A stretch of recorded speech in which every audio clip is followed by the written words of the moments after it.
반갑습니다. 경자입니다. 지난주에 KNS 그리고 오늘 LS 머티리얼즈도 상장일에 상한가로 마감하였습니다. 상한가가 한번 나오고 나니까 본물 터지듯이 두 종목 연속 상한가가 나왔는데요. 그래서 내일 상장하는 블루엠텍도 많은 분들이 기대를 하실 것 같은데 어떤 조건을 가지고 등장하는지 정리를 해보았습니다. 블루엠텍은 주관사가 하나증권, 키움증권이었습니다. 청약하신 분들은 어느 증권사로 청약을 하셨는지 다시 한 번 더 생각을 해두시고요. 그리고 이번 주는 블루엠텍 이후에 상장하는 종목이 없으니까요. 블루엠텍은 이번 주에 마지막 상장하는 종목입니다. 자, 이 종목은 수요 예측에서 의무 확약 신청이 거의 들어오지 않았었는데요. 그래서 최종 배정에서도 한 달 확약으로 754주만 의무 확약이 걸리게 되었고요. 기관 배정 물량의 0.07%만 의무 확약이 걸렸습니다.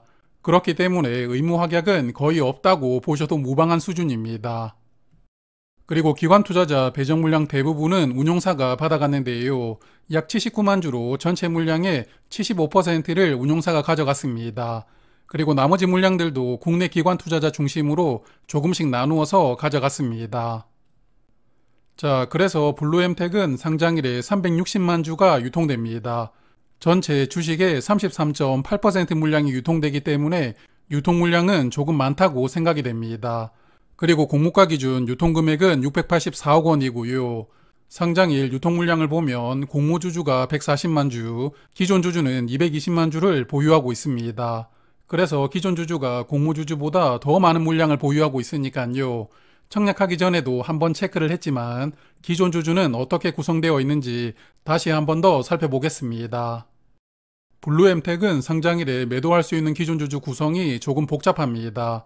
그래서 재무적 투자자와 개인 주주로 구분을 해보았는데요.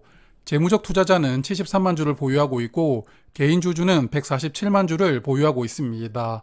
그러므로 기존 주주 중에서는 개인 주주가 더 많은데요. 아무래도 개인 주주들은 상장일에 흐름을 만들어 나가면서 물량을 정리하는 게 쉽지 않거든요. 그래서 개인 주주 구성이 많다는 점은 단점이라고 생각을 하는데요.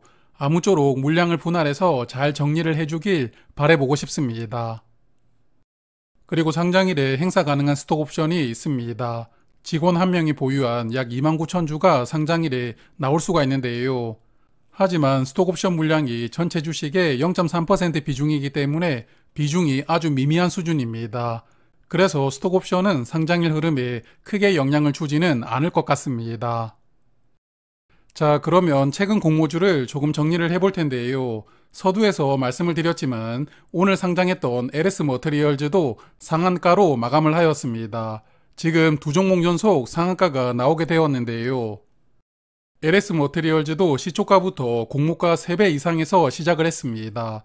약 230% 정도 상승한 가격으로 시작을 해서 주가를 크게 밀어 올렸고요.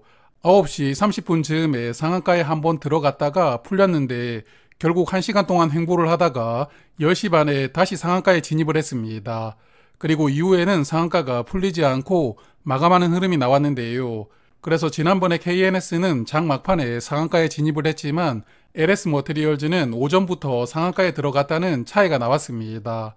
여하튼 두 종목은 연속으로 상한가가 나왔으니까요. 지금 시장 분위기는 정말 절정이라고 생각됩니다.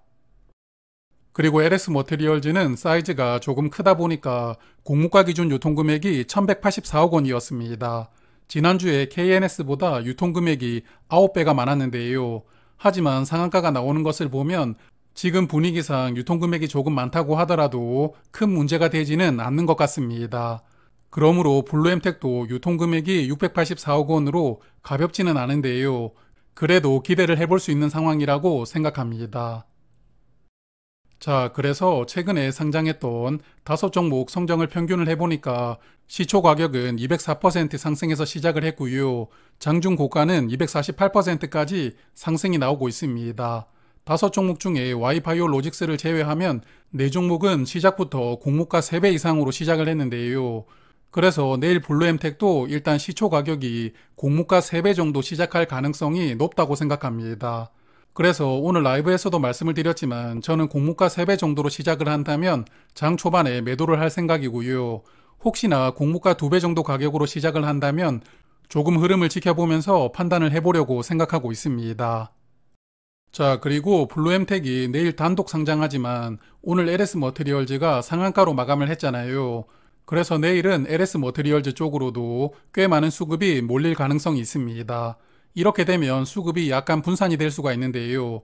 그러므로 이게 약간 변수라고 생각이 되는데, 그래도 요즘 분위기에서 시초 가격부터 매수를 기다리는 수급이 충분할 것이라고 생각합니다. 그러므로 LS 머티리얼즈가 상한가 같다는 것이 내일 블루엠텍 흐름에 크게 영향을 주지는 않을 것 같습니다. 자, 그리고 블루엠텍은 3개월 환매 청구권이 부여가 되었는데요. 상장 후 3개월까지 공모가 90%로 환매를 신청할 수가 있는 권리입니다. 아마도 이 권리를 사용할 가능성은 거의 없을 것 같은데요.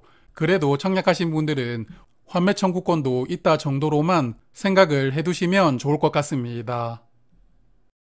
블루엠텍은 공모가가 19,000원이었고요. 상장일에 주가가 3배 상승한다면 57,000원이 됩니다.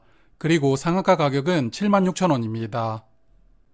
자, 그리고 이자 비용을 다시 한번 리마인드를 해보면 메인 주관사인 하나증권은 1,700주당 비례 한 주를 받을 수가 있었습니다. 그러므로 비례 한 주를 받기 위한 증거금이 약 1,600만 원이 필요했었는데요. 파킹 통장 자금으로 청약을 하셨다면 이틀간 이자가 2,700원이 되고요. 5.5% 마이너스 통장으로 청약을 하셨다면 이틀간 이자는 약 4,900원이었습니다. 비례 청약하신 분들은 참고하시면 좋겠습니다. 그러면 내일도 다들 생각하시던 가격으로 잘 보내시길 바라고요. 저는 내일 아침에도 호가창 라이브로 다시 뵙겠습니다. 고맙습니다.